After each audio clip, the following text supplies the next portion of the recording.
What's going on, guys, and welcome to another Doctor Who Classic review. Today I'm going to be reviewing the 4th Doctor Tom Baker story, The Face of Evil. This is the first story for new companion Leela. It's an interesting one. It's in season 14, which is Tom Baker's 3rd season as the 4th Doctor.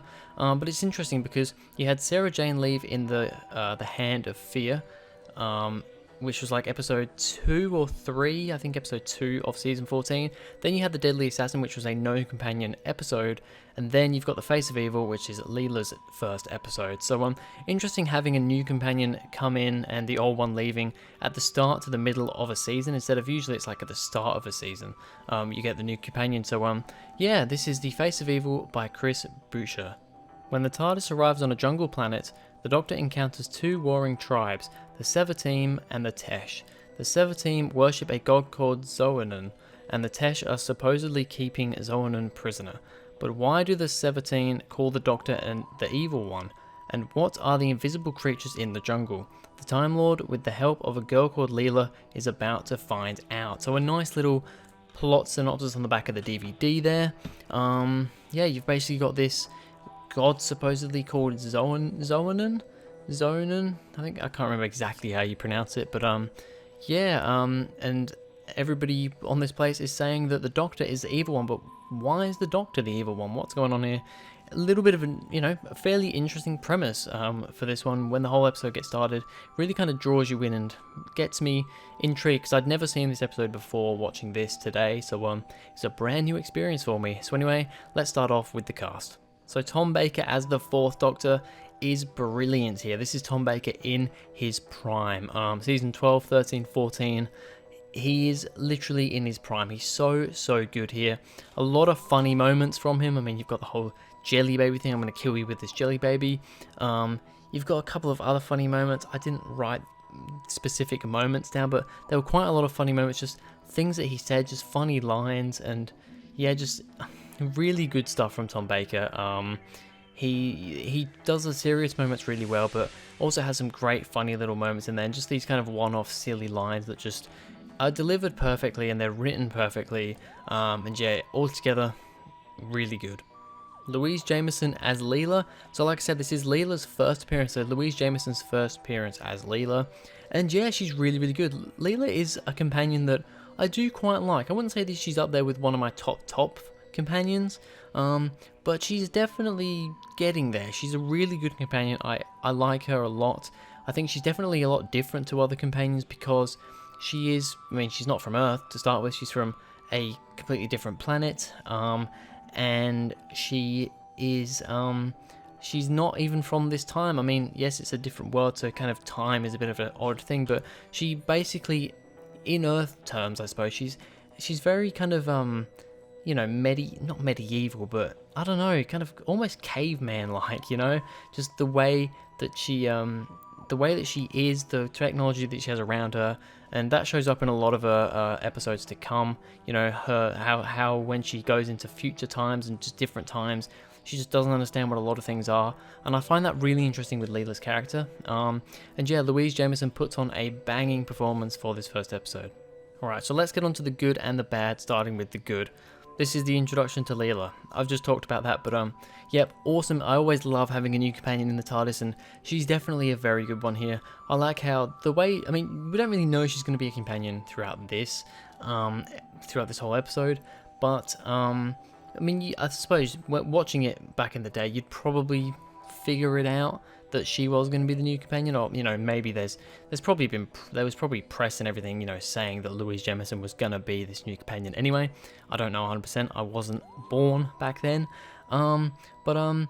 yeah, she does a great job here throughout the whole thing, and in the end she ends up just kind of running into, she goes to the Doctor and says, "Can I travel with you?" And he's like, "Nah," he's not really so sure about it. He's like, "No, I don't think so, you don't need to.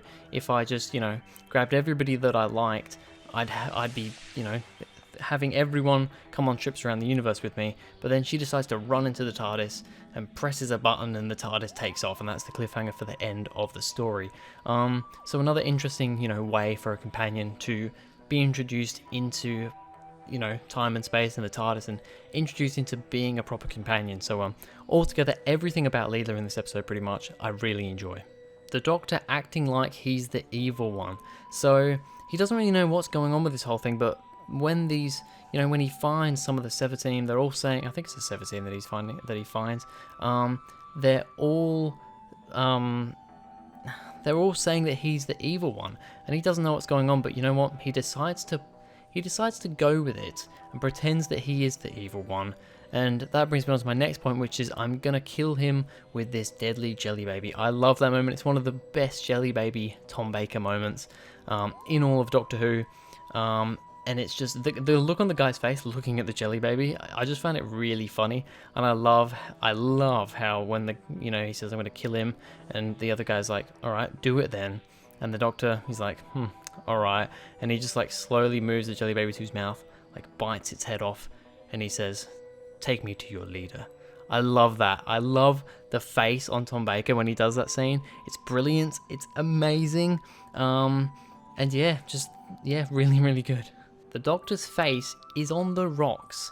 So this is a bit of a weird thing just saying it, but there's like, it's almost like a Mount Rushmore looking thing, but it's only got the Doctor's face on it.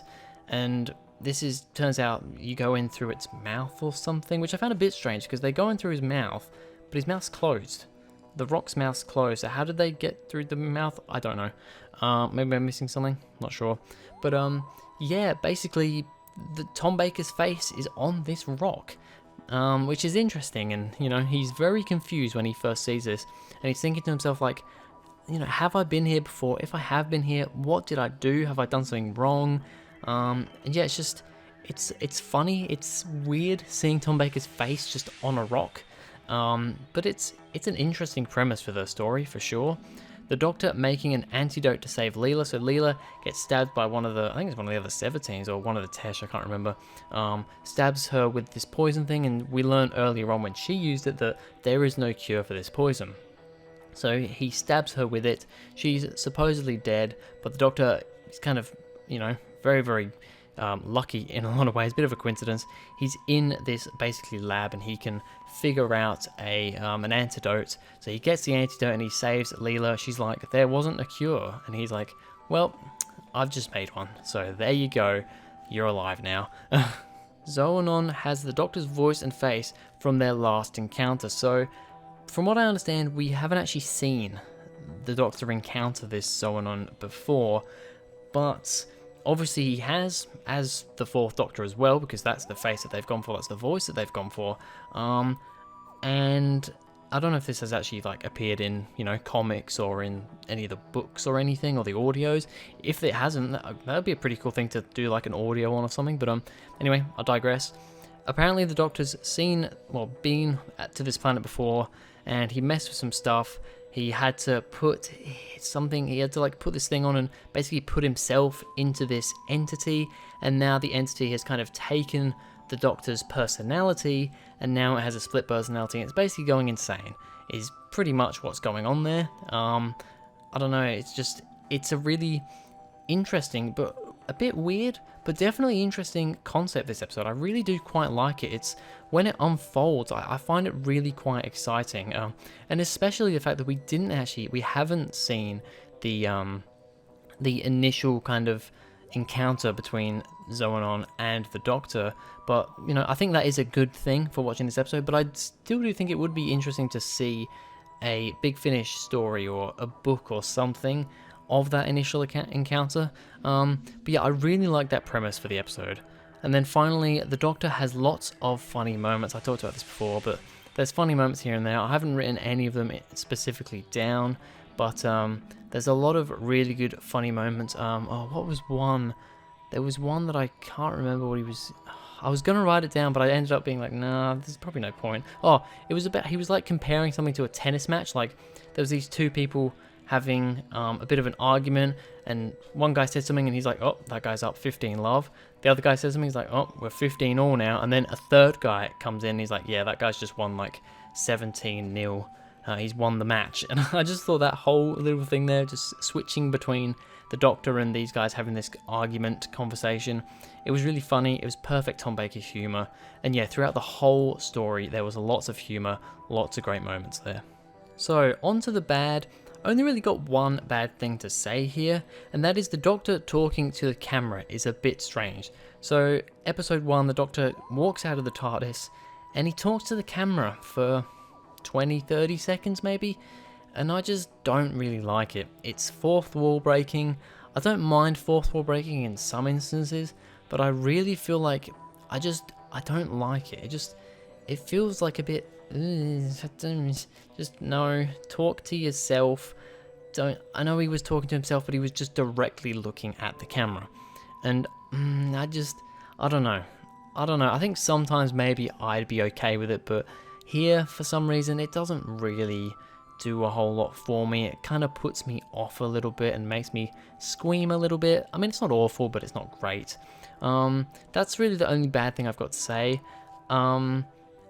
Other than that, I mean, it's maybe a little slow at times, but it's only 4 parts. I felt like this one did go on for quite a while, but that may just be because it's been a month or 2 since I've last watched a Doctor Who episode.